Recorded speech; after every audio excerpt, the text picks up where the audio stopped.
I'll be talking about taking the helicopter view of your business. So I want to start with a story.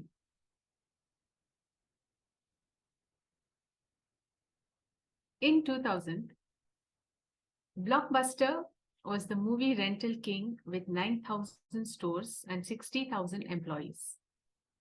They made their money mainly through late fees. If you kept your DVD for more than 2 weeks, you had to pay late fees. That was how they made the bulk of their money.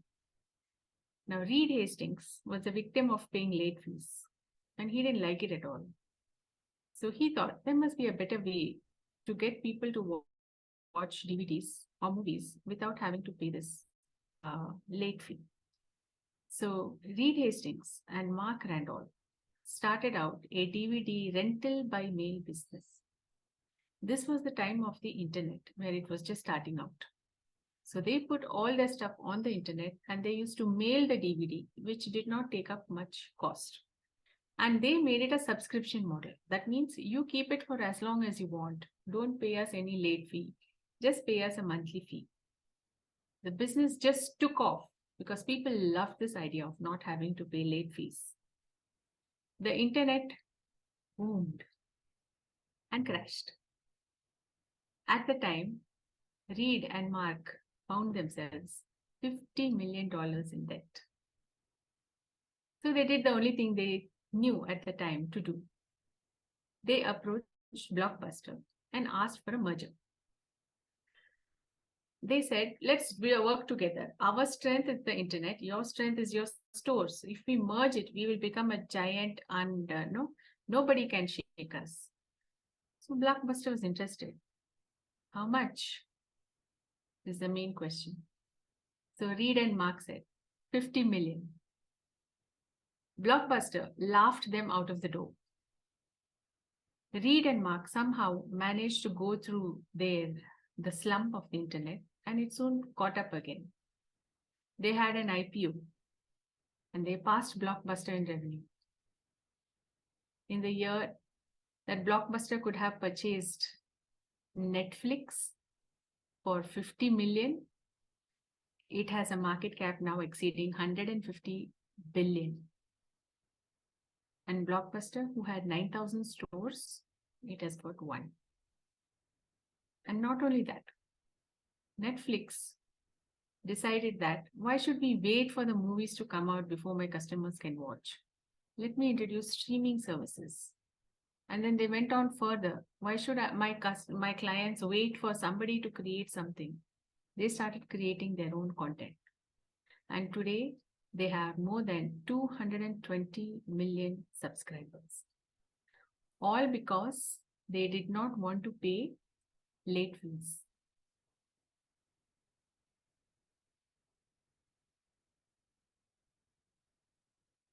So here it is. Here they are. This was how it used to look, the Blockbuster. Their stores had so many DVDs where people could rent it and bring it back. When Reed and Mark approached Blockbuster, they were thrown out. So what did they do? This is what Mark Reynolds told us. If you are unwilling to disrupt your business, there will always be someone willing for you to do it for you.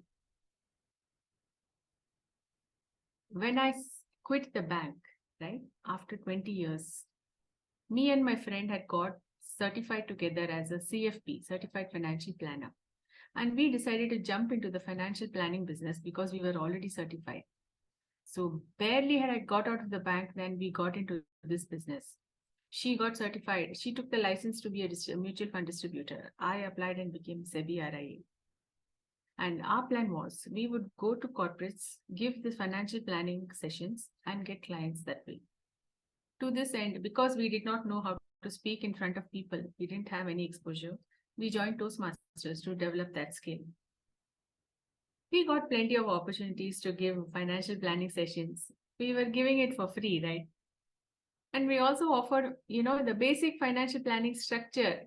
Open your bank account, open your passbook, show us your finances. We will arrange it for you.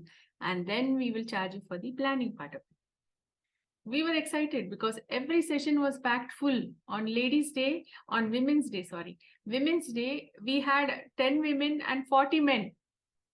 Such was the interest. And when we offered this free service, not even a single person came up.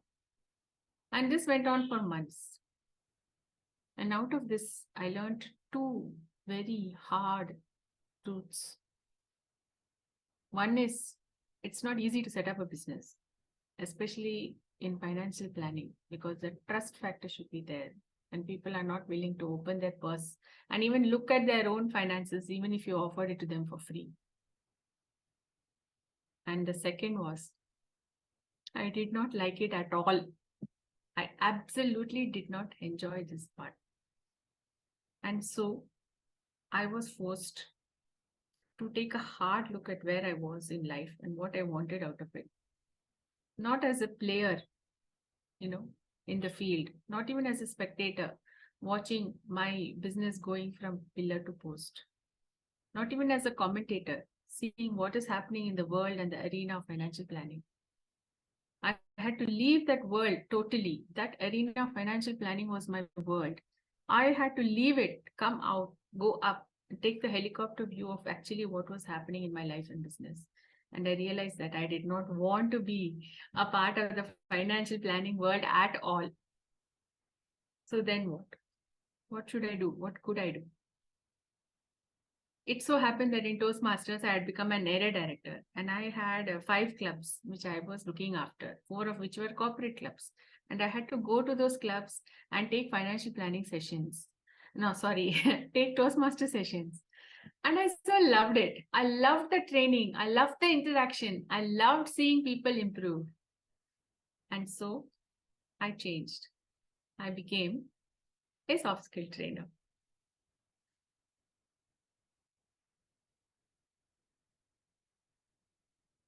So from being a spectator, a player, the spectator, commentator, when I took the arena, the helicopter view, I found that I wanted to change my arena altogether.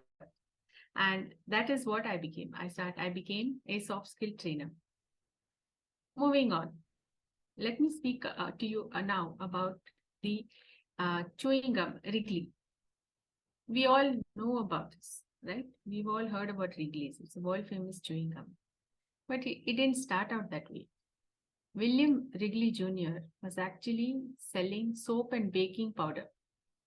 And when he made a sale, he used to give chewing gum as a compliment, free. And he realized that people wanted his chewing gum more than his products. So what did he do? He went on to manufacture his own chewing gum brand. And today it is one of the world recognized brands. When I started out as a soft skill trainer, I found that I had to learn many skills. Let me tell you about another business which I just remembered in the pandemic, right? Many of us had to pivot, and a lot of businesses failed, supplies failed because we could not, transport was not there. There were so many things which were not there. So let me talk about this flower business. Studio 539 had a really big business of flowers for weddings, conferences, etc. Huge events. The pandemic cut everything. They could not get supply of flowers also. So what did they do? They changed their product. They sourced local flowers. They became their own supplier. And they looked for small gatherings where they could make a difference. And so even though the world was facing an economic downfall, they were slowly building up more business. Business was in fact blooming for them. So what did they do? In the pandemic, they just changed. They changed their business, they changed their offering, they changed their product.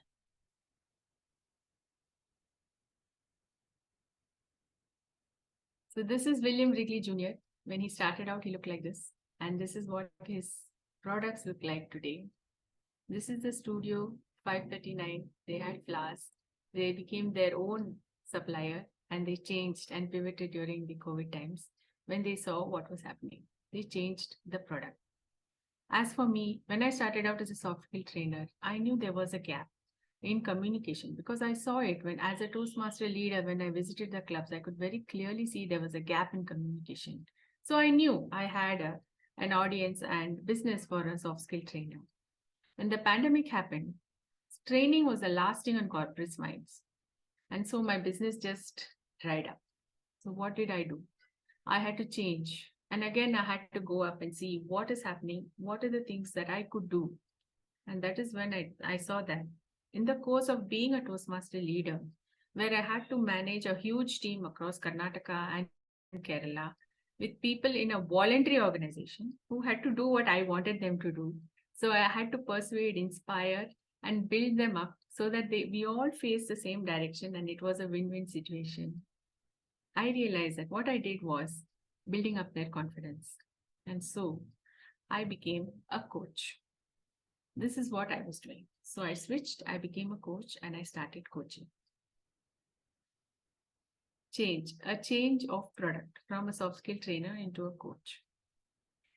In 2007, there were two friends, Brian Chesky and Joe Gebbia.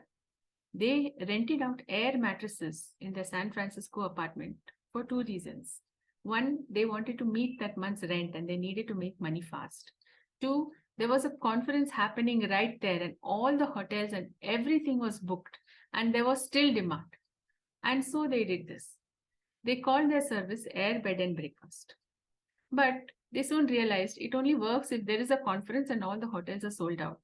How can they get business on a regular basis? And this is when they hit upon the plan of opening it up to travelers as a cheap accommodation and also to get an authentic local experience. So today, Airbnb is worth about 338 million. Sorry. So that is the start, how Airbnb started, by them renting out air mattresses in their apartment to opening it up to the public and making it cheap and also a local experience. What did they do? They stepped into a gap which was available and they with a unique product. When I began coaching, I was one among hundreds of life coaches.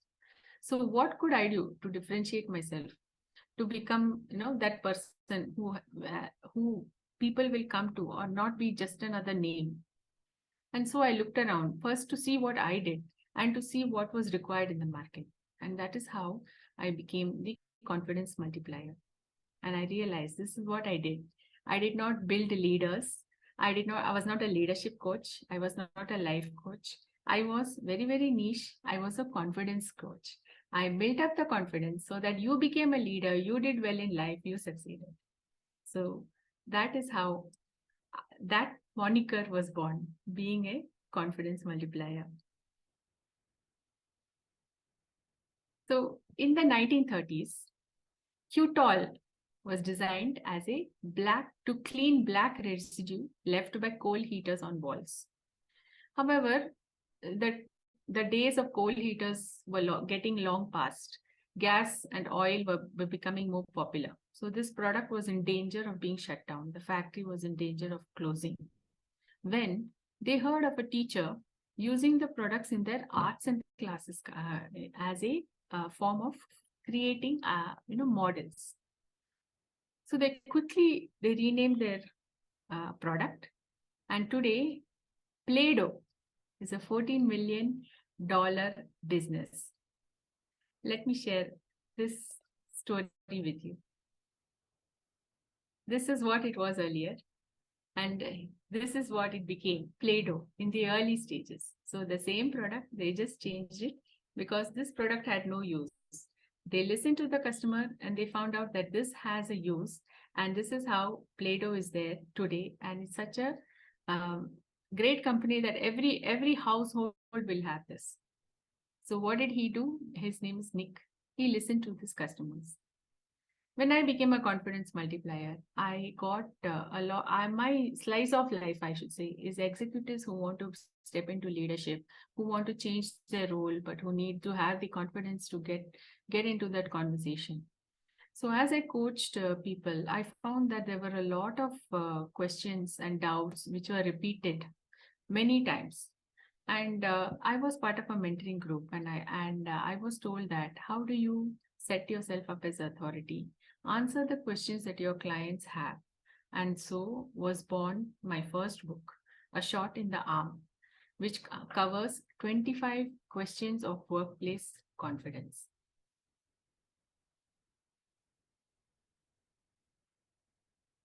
So again, in the pandemic, we see that there were many, many things which changed for a lot of us. When we became housebound, right? A lot of, uh, just a minute. So what is the easiest thing that we can do when we are housebound and in the pandemic and stuck? We just order, right? We order with all these apps that are available to us. We order our groceries, we order everything possible. But have you, and every time, every 2 or 3 days, we found a new app popping up. But have you ever thought that all of these people need to get the same products from the same probably suppliers? And the pandemic stopped a lot of supplies coming to your local place. And this opened up the market for local farmers to also enter this market. And till today, this business is kept alive because of local farmers mostly. So what did they do? They saw the opportunity and stepped into it. Think of the toy market. When people were sitting at home in the pandemic, they had a lot of children which they had to keep engaged all the time. Toys were flying off the shelves like hotcakes. But Mattel, they went one further. They would have been just one in a million number of toys. They decided to honor the pandemic workers, and they made toys as nurses, doctors, EMTs, truck drivers, and they actually saw their business increase by 47% in that year alone, and they were looking at a really high year. So what did they do? They grabbed the opportunity. They saw the gap, they grabbed the opportunity, they stepped into it.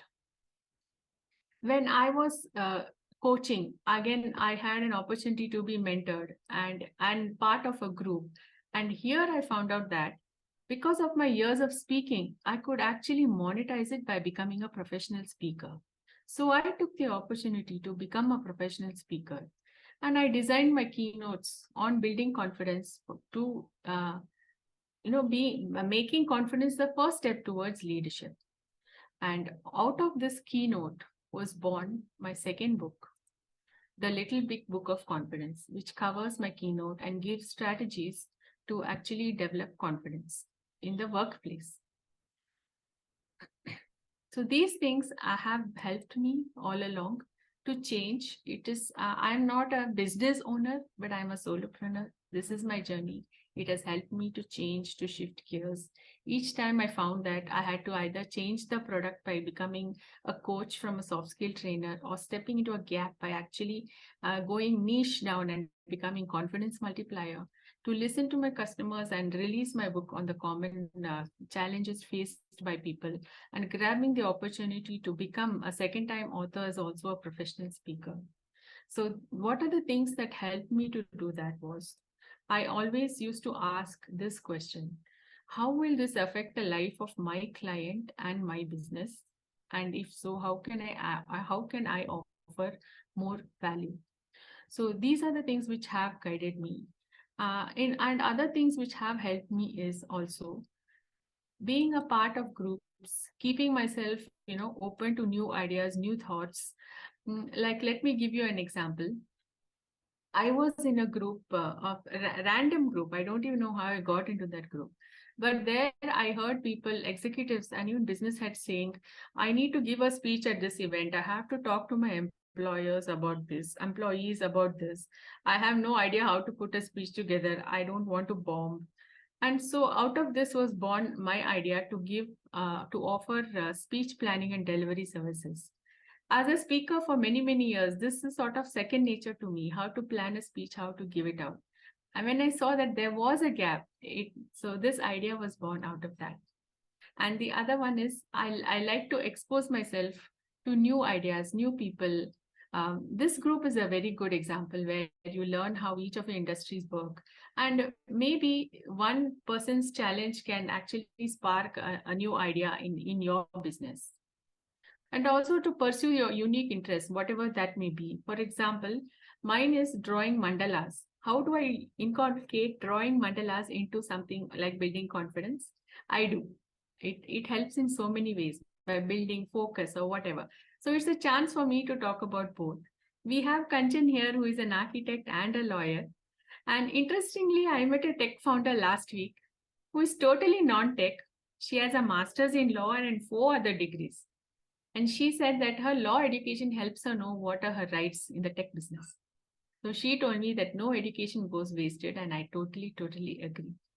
And lastly, how do you keep atop the trends? This is something which I want to share with you because I just found interesting. It's top 100 trends released by Thomas Wonderman. They release this list every year. So I'll just like to share it with you.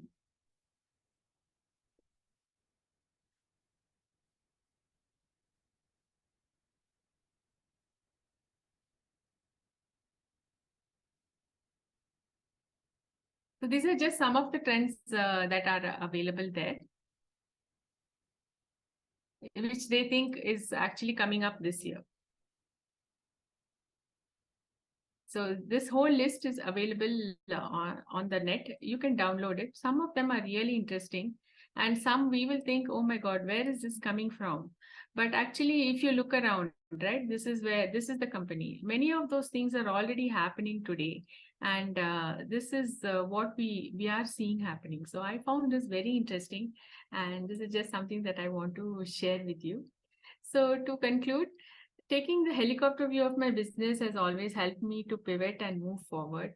And I have, I think, made many different versions of myself and changed a lot since the time I left the bank. So I hope that this will also encourage you to do the same on a frequent basis. Thank you.